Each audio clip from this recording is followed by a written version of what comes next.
4 days after the Briggs Initiative lost, Dan White engineered his own defeat. Surprising everyone, he resigned from the Board of Supervisors. In the last year, Dan White had left a secure job as a fireman, been elected a city supervisor for little pay, launched a risky new business, and become a father for the first time. Dan White had entered City Hall an idealist. Unlike his flourishing counterpart, Harvey Milk, he was often frustrated by the job. White had never learned to operate in City Hall's atmosphere of back-scratching and compromise. White's resignation left Mayor Moscone with the task of finding a replacement. This is Supervisorial District 8, Dan White's former district. As you know, most people were very surprised when Dan quit last Friday. No one seemed to know. He didn't tell any of his fellow supervisors, nor did he tell any of his political supporters. Obviously, you know, if the time I spent to become elected, the time I spent down at the board, the many hours I've spent, I don't want to see wasted. But for now, I can only deal with my family's responsibilities. Many don't agree with Dan White. They say he gave up all of his political chits when he resigned so quickly without making any arrangements for someone whom he liked and supported to take over this district. In Supervisor District 8, I'm David Fowler, Channel 5 Eyewitness News. Well, now it starts all over again because this morning, former Supervisor Dan White says he wants to be called Supervisor one more time. I didn't run for election to resign 10 months later. I worked awfully hard. My wife and my supporters worked awfully hard so that I would be elected. And it was a major decision, as you can all understand, on Friday that I had to come to arrive at. But since that time, people unknown to me, plus my family and friends, have come to me and stated that they want me to stay in office, that they supported me to stay in office. Mayor Moscone learned from the city attorney that Dan White could not take back his resignation. It was up to the mayor to decide who would get the District 8 seat. Harvey Milk lobbied hard against reappointing Dan White.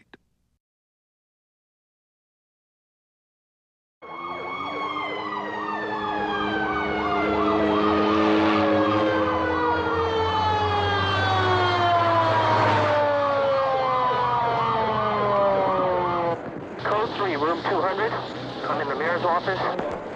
3-1, 1023 for 1 moment. We're trying to ascertain what is happening. Room 237, please, quick. Get an ambulance over here. Get an ambulance. A unit over here. Get another ambulance over here, will you? Homicide I'll go over there so I go. Okay. Yeah, where are the victims going? I don't know if they're going anywhere. They're supposed to, Harvey Milk and the mayor are supposed to be DOA. As president of the board, as president of the Board of Supervisors, it's my duty to make this announcement. Both Mayor Moscone and Supervisor Harvey Milk have been shot and killed. Oh, Jesus Christ!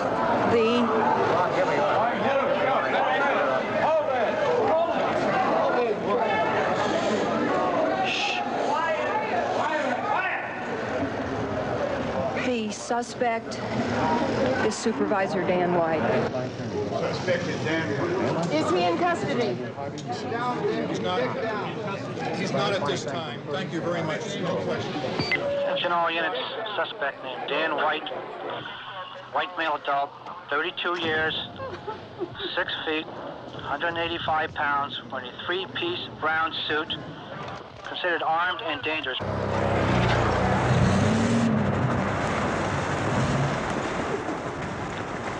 Attention all units, the former Supervisor Dan White is now in custody. Repeating, former Supervisor Dan White is now in custody. KMA 438 clear. Dan, why are you doing? Dan, why?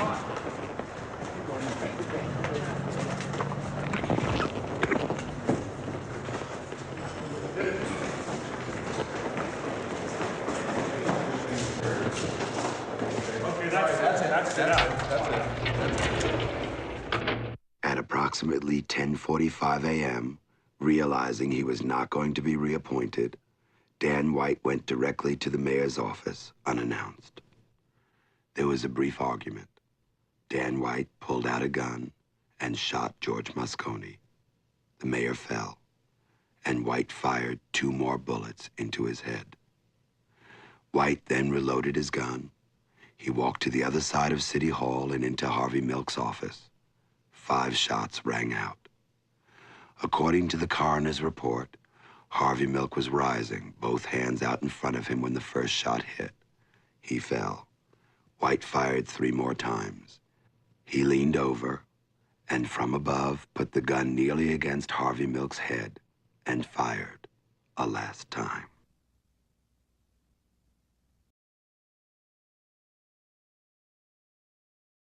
The prosecution argued a simple motive: revenge.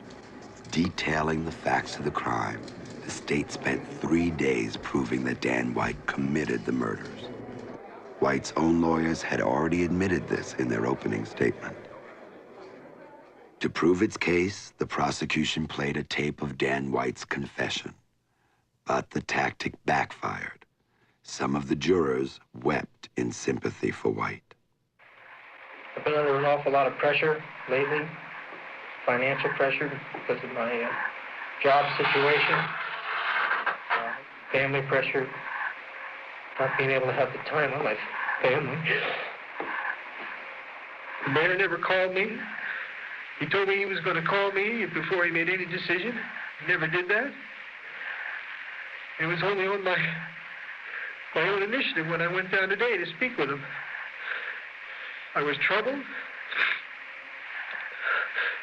The pressure, my family again, my son's out to a babysitter.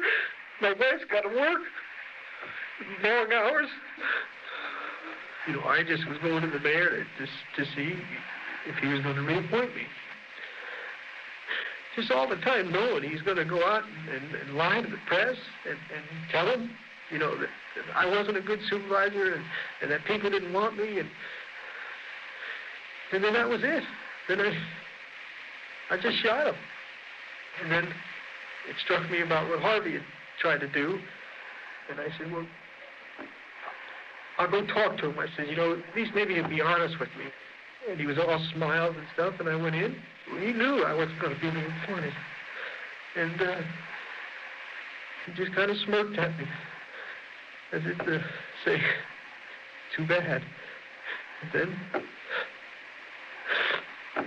then I just got all flushed and hot, and I shot him. Now, if Dan White wants to save himself from the death penalty, he's going to have to prove that he didn't plan to kill anyone that day. Prosecutors say he did premeditate the murders because on that day, he put his gun on and he put a bunch of extra bullets into his pocket. Then he got into City Hall here by climbing in this window, knowing that he couldn't get his gun past the metal detector in the main entrance. Prosecutors say this shows he was planning to do something suspicious. Now, White's lawyer claims it's common for people to try to get into City Hall this way, that Dan White was only carrying a gun to protect himself, and that other supervisors, including Feinstein, have carried guns for protection. But if he was only trying to protect himself that day, why did he put all those extra bullets into his pocket? It will be interesting to see how the defense tries to explain that. You told the jury that although he had the gun with him, the .38, he had no intention of shooting anyone at City Hall. Is that correct? That's correct.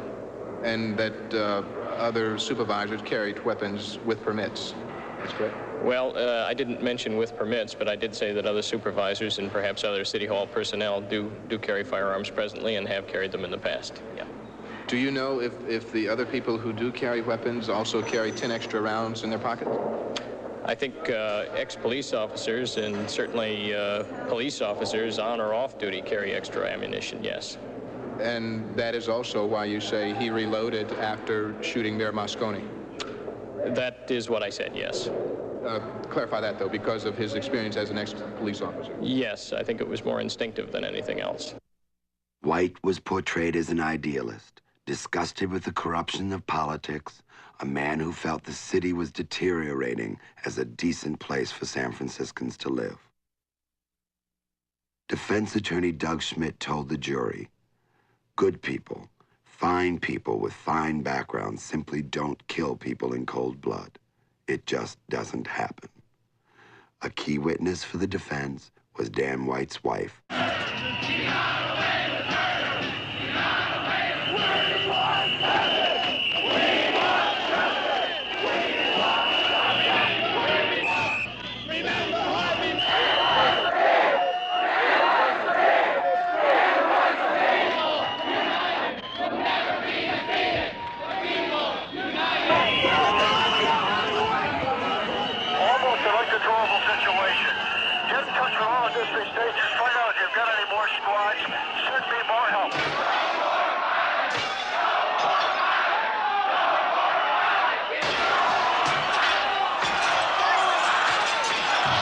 By about 11:20, things have gone from good to bad to good and to very bad. There is a narrow perimeter of shaky policemen on my left over here in front of City Hall. Behind them are the demonstrators, and sometimes in the midst of them are the demonstrators. Every once in a while, a demonstrator, a protester will come out of the crowd, throw a piece of burning material into a police car and start it on fire. If you remember, the violence that started all this was Dan White's violence. I feel that the jury was violent this afternoon by treating Dan White in a way that nobody is ever going to believe they would have treated a black person or a gay person or someone who did not fit Dan White's image. They were saying that the spirit of Dan White, with all of its pettiness, all of its meanness, and all of its violence right below the surface, is okay. And in so doing, we're very violently attacking the memory of George Moscone and Harvey Milk. We're reacting with anger because we are angry.